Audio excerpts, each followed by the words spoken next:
Chapter 26. Strive and cleave the stream, discard, O Brahmana, sense desires, knowing the destruction of conditioned things. Be, O Brahmana, a knower of the unmade, Nibbana. When in two states a Brahmana goes to the farther shore, then all the fetters of that one who knows pass away. For whom there exists neither the hither nor the farther shore, nor both the hither and the farther shores, he who is undistressed and unbound, him I call a Brahmana. He who is meditative, stainless, and secluded, he who has done his duty, and is free from corruptions, he who has attained the highest goal, him I call a Brahmana. The sun shines by day, the moon is radiant by night, armored shines the warrior king, meditating the Brahmana shines, but all day and night the Buddha shines in glory. Because he has discarded evil, he is called a Brahmana. Because he lives in peace, he is called a Samama. Because he gives up the impurities, he is called a Pabajita, recluse. One should not strike a Brahmana, nor should a Brahmana vent his wrath on one who has struck him. Shame on him who strikes a Brahmana, more shame on him who gives vent to his wrath. Unto a Brahmana that non-retaliation is of no small advantage, when the mind is weaned from things dear, whenever the intent to harm ceases, then and then only doth sorrow subside. He that does no evil through body, speech, or mind, who is restrained in these three respects, him I call a Brahmana. If from anybody one should understand the doctrine preached by the fully enlightened one, devoutly should one reverence him, as a Brahmin reveres the sacrificial fire. Not by matted hair, nor by family, nor by birth, does one become a Brahmana, but in whom there exist both truth and righteousness, pure is he, a Brahmana is he.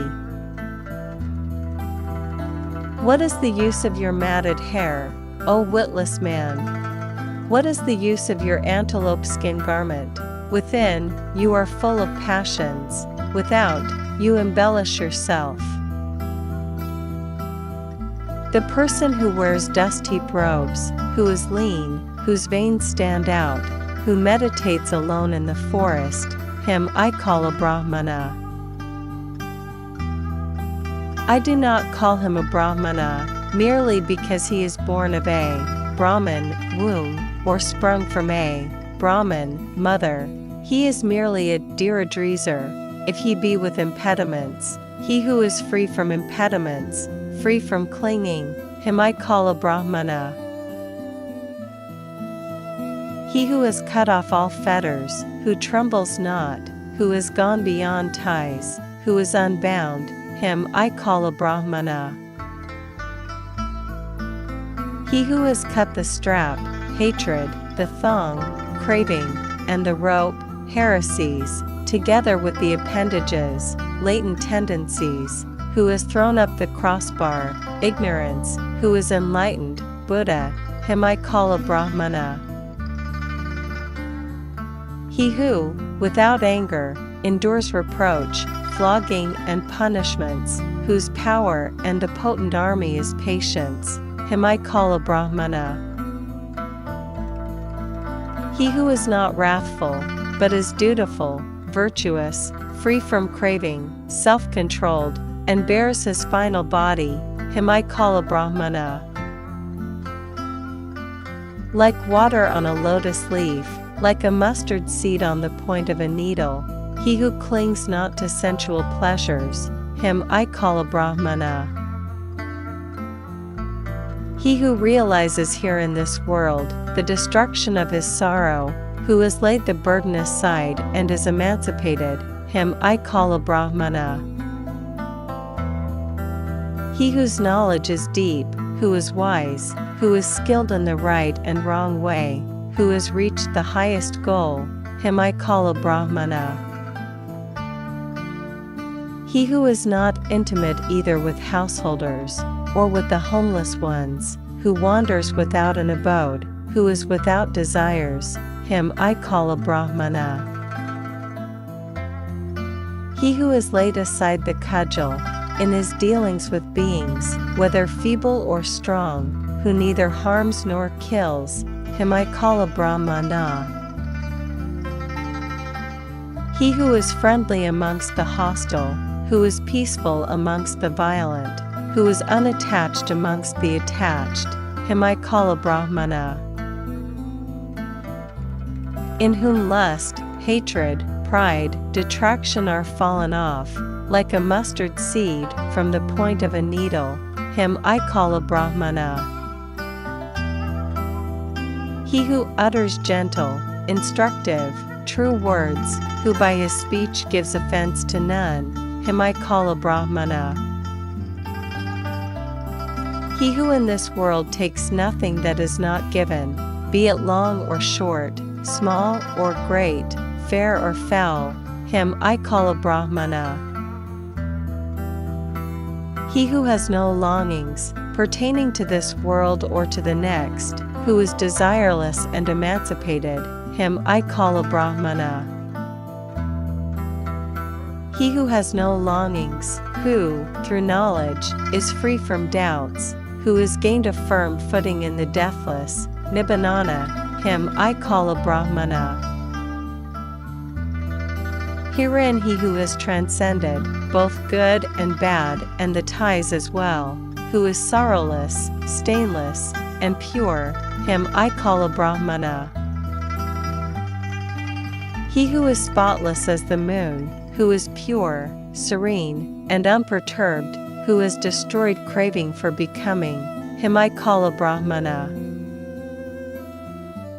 He who has passed beyond this quagmire, this difficult path, the ocean of life, samsara, and delusion, who has crossed and gone beyond, who is meditative, free from craving and doubts, who, clinging to naught, has attained Nibbana, him I call a Brahmana.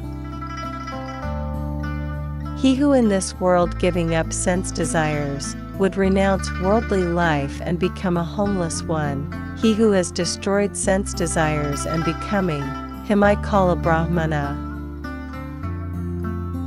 He who in this world giving up craving, would renounce worldly life, and become a homeless one, he who has destroyed craving and becoming, him I call a Brahmana. He who, discarding human ties, and transcending celestial ties, is completely delivered from all ties, him I call a Brahmana. He who has given up likes and dislike, who is cooled and is without defilements, who has conquered the world and is strenuous, him I call a Brahmana. He who in every way knows the death and rebirth of beings, who is non-attached, well gone, and enlightened, him I call a Brahmana. He whose destiny neither gods nor Gandhabas, nor men know, who has destroyed all corruptions, and is far removed from passions, arahant, him I call a Brahmana. He who has no clinging to aggregates that are past, future, or present, who is without clinging and grasping, him I call a Brahmana. The fearless, the noble, the hero, the great sage, the conqueror, the desireless, the cleanser of defilements, the enlightened, him I call a Brahmana. That sage who knows his former abodes, who sees the blissful and the woeful states, who has reached the end of births, who, with superior wisdom, has perfected himself, who has completed the holy life, and reached the end of all passions, him I call a Brahmana.